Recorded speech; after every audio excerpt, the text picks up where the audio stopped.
asshole. Happy Thanksgiving. About to bring some good ass. About to deliver something wonderful. I can hear the turkeys out there, and they're saying, "Man, yeah, there it goes. Something just feels weird." Other turkeys like, "Roar, roar, roar." Yeah, I feel it too.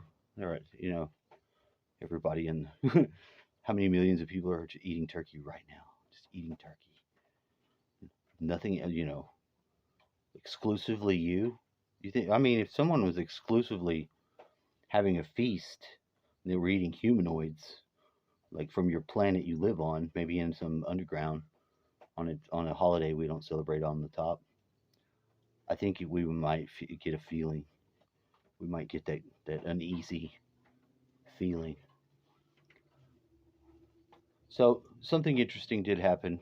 This is just, I think, the way the process of it evolves for me in my ability to make sense of it. And it was something that happened that I fully don't have the answers yet to it, but I think it's starting to come together at least where as much as I can make it useful to come back and share. And I'm excited for that because this is the direction I do want to go. So I don't know when they let you live stream. Since I don't live stream, I don't have people there yet. It's not. I'm not ready for that. It's no point in doing it before that. But not so. When you have the gang stalker element still happening to you, where you're experiencing the gang stalking, you know when it is. It's creepy. And with the technology, since I'm not playing with it in the same way that some other people are, I guess the only way to say it, my perception and worldview isn't congruent with theirs yet. So like I still see Mission Controller as a gang stalker because he's gang stalking. You know what I mean? He's there, watching your shit and you can't interact with him anymore. But it's not my fault. I guess I could try to unblock and then just be open. I might do something like that. I have to figure out how to do it with the YouTube. I have the phone and it like if you need to do something like I'm supposed to I put this subscribe on my video, but I don't see it. And I don't know yet. Am I recording or yeah, okay. I thought it was like worried. You're in battery saver mode. I knew that. I turned it on. But it tells you, yeah, it's got a block right here, but it's not going to show that on the space because I'm not using the screen recorder. I'm using my actual camera, the one on the phone that likes to watch me masturbate and watch porn at the same time. It's creepy. But anyway, I mean, those are like the thoughts you have to come and deal with. And the reason why that's useful to someone like me using it is because I need to check the awareness levels where they're going. I don't want to put out creeper or succubus type uh, realms in operation just by my um, disagreeable practices in handling my own. Oh, we're getting visitors. In handling my own energies and dealing with it. So I don't want to. You know what I mean? But I can find out these things, and I have to probe like a psychonaut. It does require me to go in there and um, muck around the stuff. So what had happened was for the live stream, I'm like, okay, I'm going to mitigate this. I'm going to turn the live stream on and just be on the live and set it here in this position in my area where it's a power spot in my room. Partially because I made it so, but then again, partially because it's not exclusively that. It's not like the Carlos Castaneda, sit around the room till you find it type shit. It's at the end of my bed. And if I put the phone in a certain place, that would be the tangential next node in line that I'm working on in respect to it. But the end of my bed is also the abyss. If I'm sitting in there, it's like I'm a giant coming out from the abyss. I know that seems weird, but run with me on this. And that's how I connect it with Chris, Uncanny. I probably should share this video with you so I could bring it into context because I know that we do things, and I listened to what he was saying. He was very in his ego shit about, he's like, I feel I'm right and I'm being aggressive. He was aware of it. That's the stuff. When you notice the nuances in how you act uh, already, I cuss out all the meditation apps as I talk to them, and I don't meditate. But I listen to them and I see what they're doing, and then I sort of do something like that my own self. And I might not need to be that much of a rebel or an asshole on especially something that I've paid for to do, but I do. I do. I do. Because that helps me work on that asshole sharp um, energy that I really don't want to put forth. And it's just really in the daily process. And it doesn't have any real anchoring. I mean, if I was to call you a fucking faggot, shut up, you fucking faggot, to your face, and it like hurt you, maybe you are, I would try not to do that. You know what I mean? But that's the sharpness, and that's the why it's important that we have our freedom of speech, and our freedom to interact. Because until we all can, people aren't going to be able to understand their self or articulate any higher sort of platforming. You know what I mean? So I am really a low level worker, but I am working at something very useful, I think, for everyone in that respect. Because I mean, you should want to be able to do this even with like your fucking enemy, fucking villain type.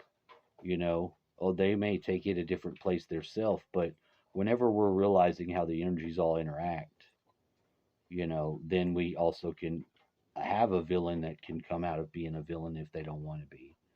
You know what I mean? Motherfucker that just wants to see people die can fucking go on about his business and just decide and go about it. You think some people should be free to be serial killers? I don't want to be serial killed, of course. Like neither does anyone else. But in a world where someone can do that and then they can be, the world's not going to respond to itself being attacked by itself. So the body's the same thing. That's just an analogous micro macro relating. So when I did that, I was the live stream. It's just about 10 minutes. It was from the other time. But I just let it run. The contents there's no the content is the context, and it was just basically providing that shielding or filtering for me because my phone rang. I don't know if it was during it or after it, but it was my friend Eden with a guy she's with, a very nice guy. His name's Eugene, and I was like, that's cool. That's like, and I talked to him once, or he was there in the conversation or whatever. It was about a week ago. We don't always talk because I more interact with her when she's coming back and forth into the area. And in a way, I can get upset and be like a little bitch because I want someone to come and interact with me, and then I could also take my own situation. I don't just drive to them. I'm not even driving. I like to magnetize things to my environment and make use of it, like because there's the river and there's different things. And I'll go with someone that may want to take me somewhere and not be like trapped, gone off, But I could still go anywhere in the world if I needed to, but I won't yet because I'd have to abandon my obligations that I'm not breaking the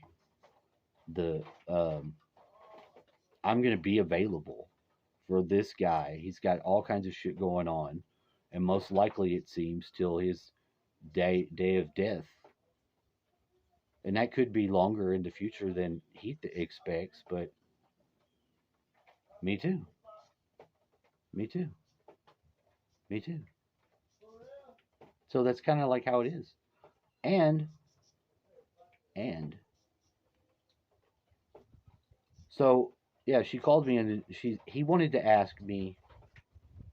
She wanted me to tell him what gang stalking was, and I was trying to explain it because nobody really knows what it is. But I say, well, here's what I get from it. A lot of times there's like creepy, things where like things that you're thinking in your head, you'll see in the comments immediately.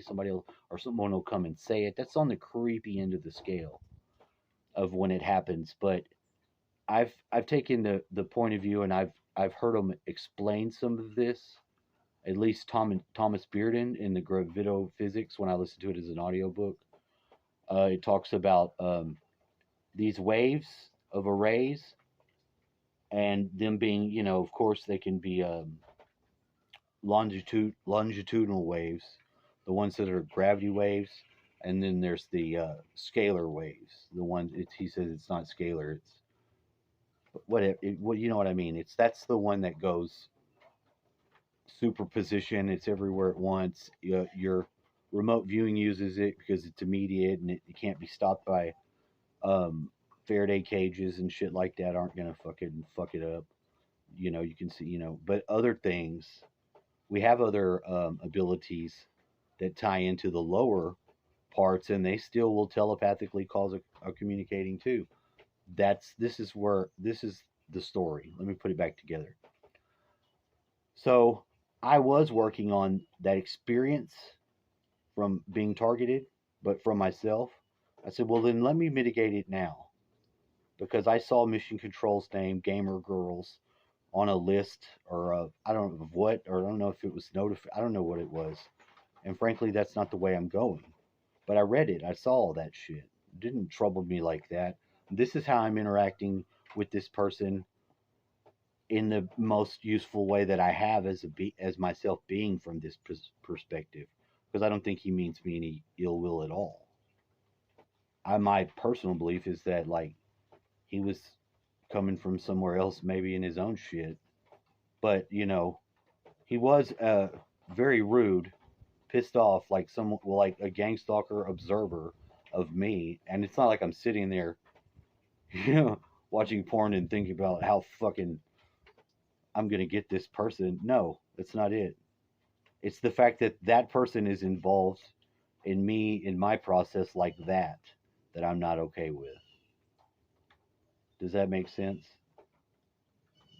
I When you are having your own personal time, if it's not the best, maybe you're watching. If you watch whatever that is, doesn't involve. I don't want to be involved in it like that.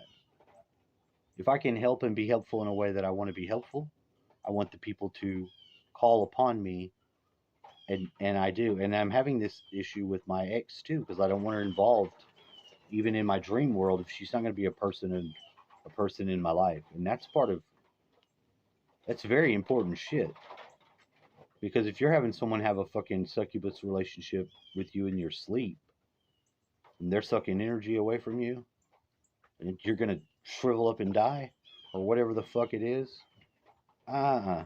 Some people might say, well, the sex will be good, and maybe it will, what I mean? But we have to be aware that if whatever's going on, there's parasitic relationships, and we've got to learn how to not be them and fight them off.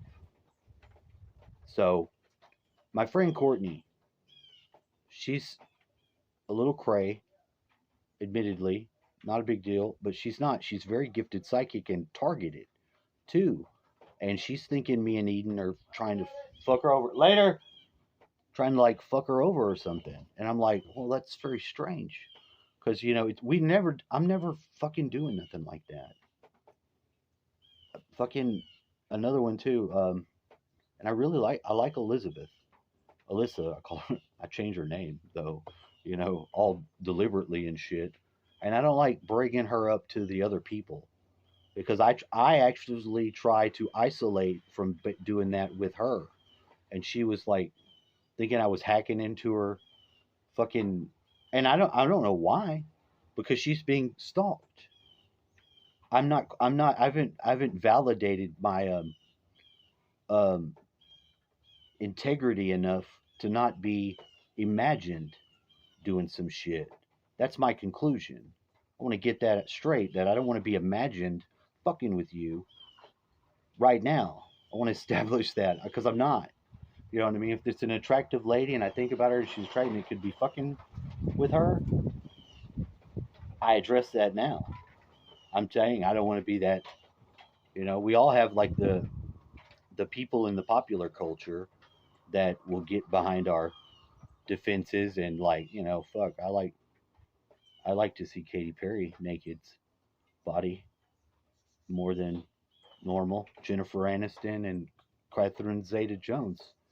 She's fucking hot as hell. So but I don't want to participate in like looshing off of them in a lower fucking uh shell form of myself, stalking the ethers. So I'm cleaning that up. I'm trying to wash some of that off. You know what I mean? The dirtiness of you. And I think that you can be a lot cleaner. And this is where God is taking me. This is where it's going. Because he's led me with my God actually has communicated with me. I had a really fucking profound experience the other day that took me right back to my wife. And I was shown, I was seeing the Akashic records, looking at Jesus, talking about it. And when I was telling Eden, I was like, well, yeah, I think we were there with she's like, you were in the Akashic records room? I was like, yeah. I mean, like, she's like, well, it's non physical. I'm like, yeah, it's not a physical place, but you're there. I was sort of like in the lobby. We weren't using that, but we were in an area that was more appropriate in communicating those lessons. We were. And he was actually doing some really good. I'm there with him. He's teaching me something, and he's not letting me um, let go of my obligations in other areas. I get mad at Alyssa too because of this is the reason. It's because I have willfully for a long time worked on my shit. Like when she first came over here, this is like an extremely hot, big breasted chick in your house for like 5 days. And she was talking to my buddy Tim, and she was being mean to him. But she was calling him gay and all this shit. They were being real harsh with each other, like assholes.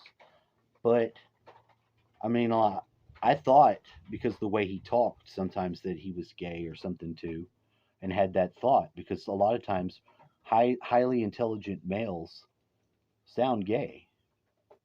It's not a fucking. It's not a mystery. People notice it, and I've got a different way of communicating because of the holotropic.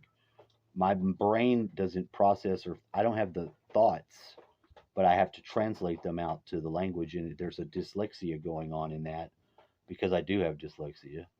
I broke my. I don't want to get into that, but Courtney, I think, was being affected because I was looking at pictures from the previous years right here, and they were working on Eden's truck, this truck over here, except it had been moved. It was over here now. And I like that my dad did that. That was part of what was resonating with me and him at the time because he just went and did some shit and he put all the stuff and went to I watched him walk out to all the places I had been before.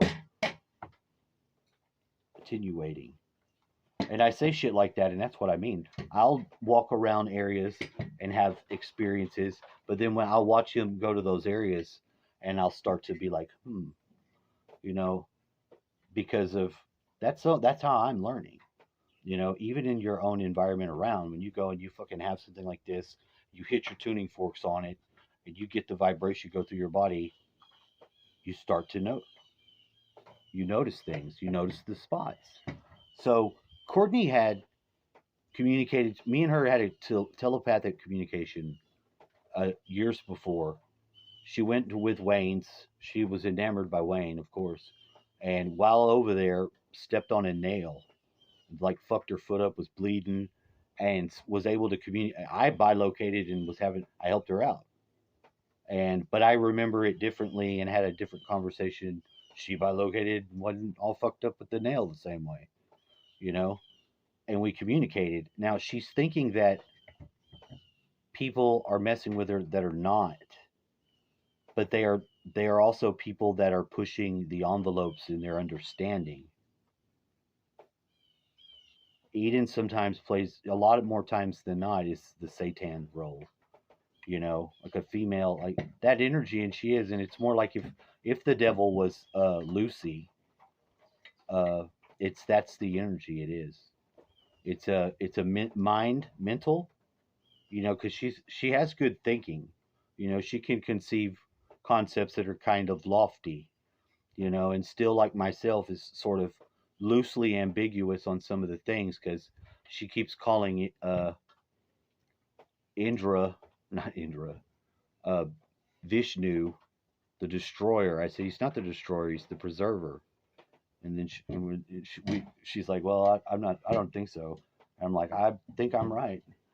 You know, I've begun to destroy from you know. I adopted hers, and I know it's not the correct way, but in an explorative junction, do you see?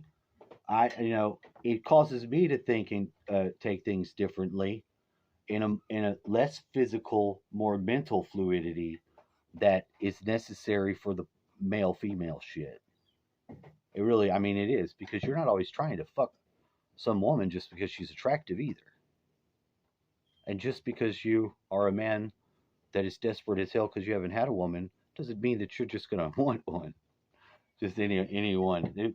What you're trying to do special, always more anyway. And if you know you can be more special to yourself and how you interact with the world, then you feel okay. You're not okay about it. But if you begin to have doubts, then you're gonna you get gang stalked. You won't trust your own self, and I haven't seen Courtney in a long time. I haven't communicated with her, and I think about her a lot. Um, but I think that she was letting us creep into her realm due to her own paranoia. I got the number from my dad and tried to communicate to her. I was gonna text and ask. No one has yet responded, but I saved the number and I said Happy Thanksgiving, and I sort of laid it out in the text, which is more than you should probably do for a number that doesn't know who the fuck this is. Because I haven't verified it. He might have just gave me a number. I might not put it down right. And I'm texting somebody. I don't think so, but stuff like that. And I put the Dan Winter after this, which is a lot longer. I'm sorry, I might put it in the middle somewhere, and this might be inaccurate, so I'm not sure.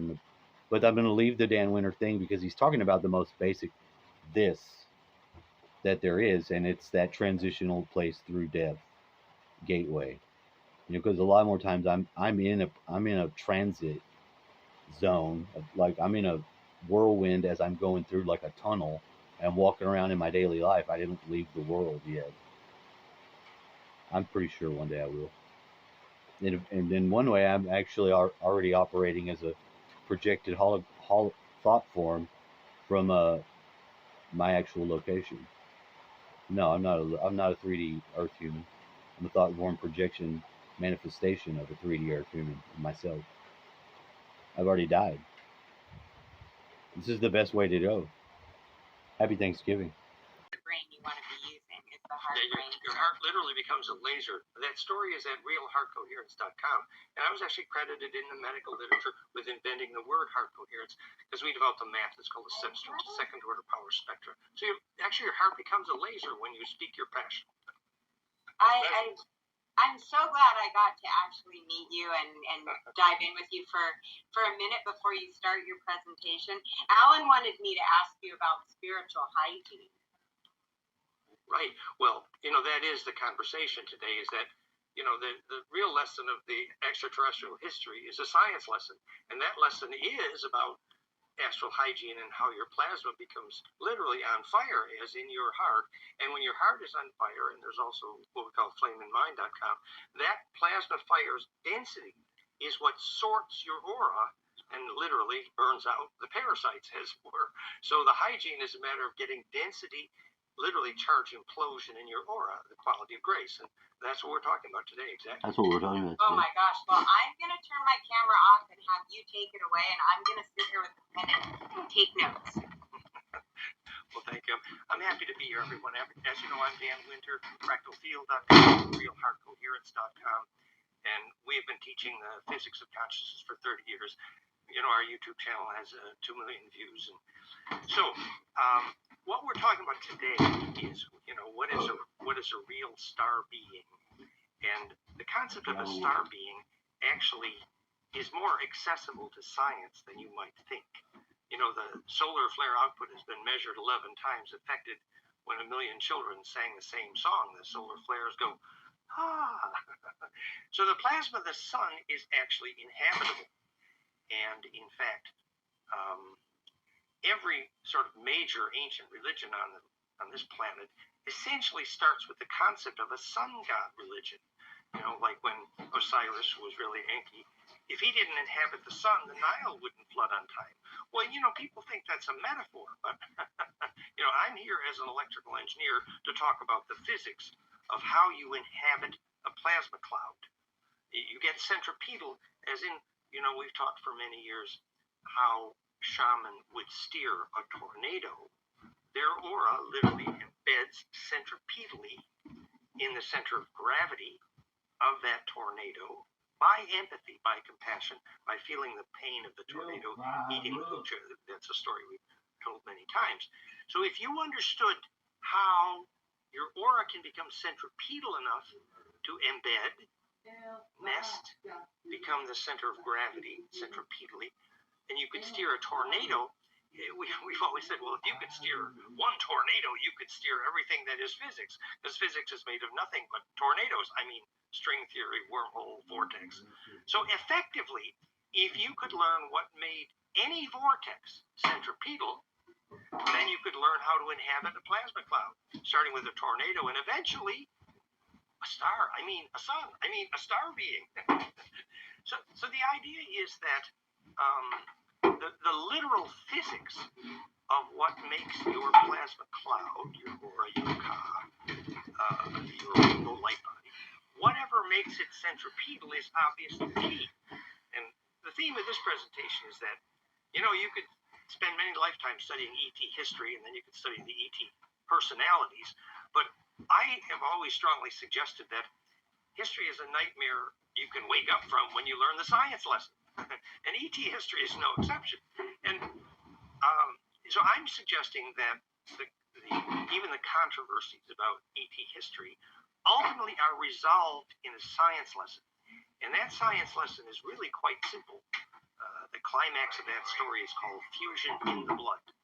And I have been assembling that extraterrestrial history information for many years under the web article fractalfield.com/fusion in the blood for that reason, which is that the science lesson here is whatever made implosion in your blood, implosion in your heart, implosion in your brain waves, flameinmind.com, is what enables you to get centripetal in the plasma, in the aura, and inhabit the array.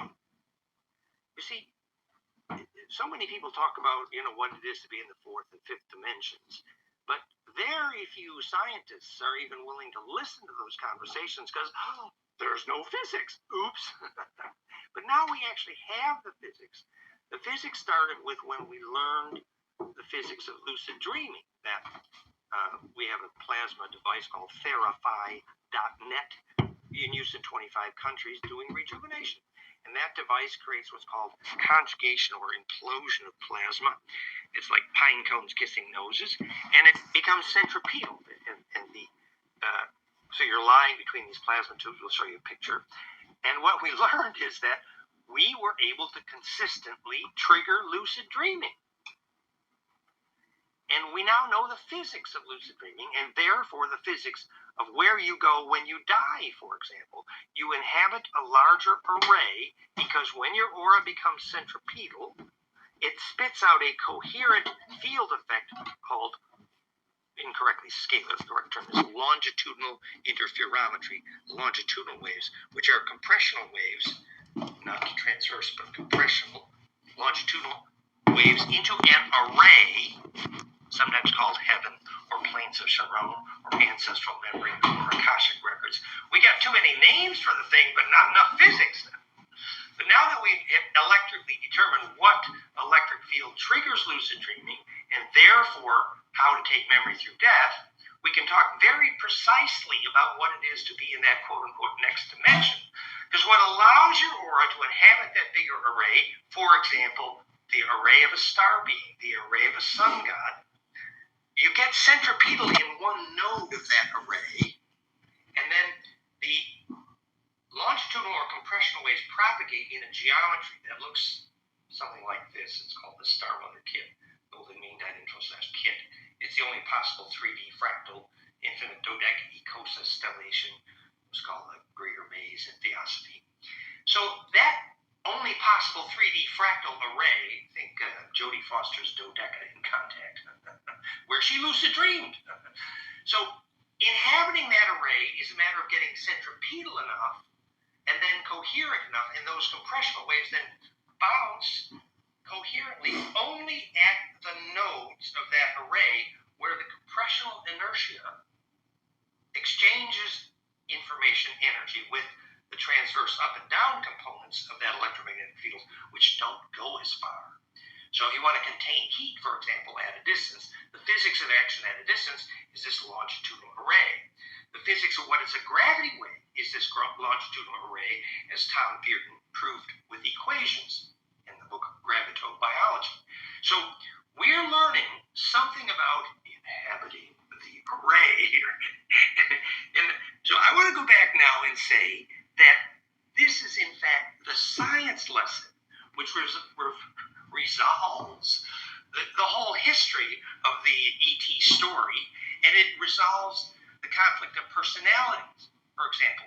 So my background in the ET history here, I've been teaching physics of consciousness for 30 years, but I've been teaching extraterrestrial history for many years as well. I'm friends with Anton Parks, who really probably wrote the best history of Enki. And recently I'm grateful to have a good friendship with Elena Denon, and I've made about 6 videos about the physics of the extraterrestrial situation with her.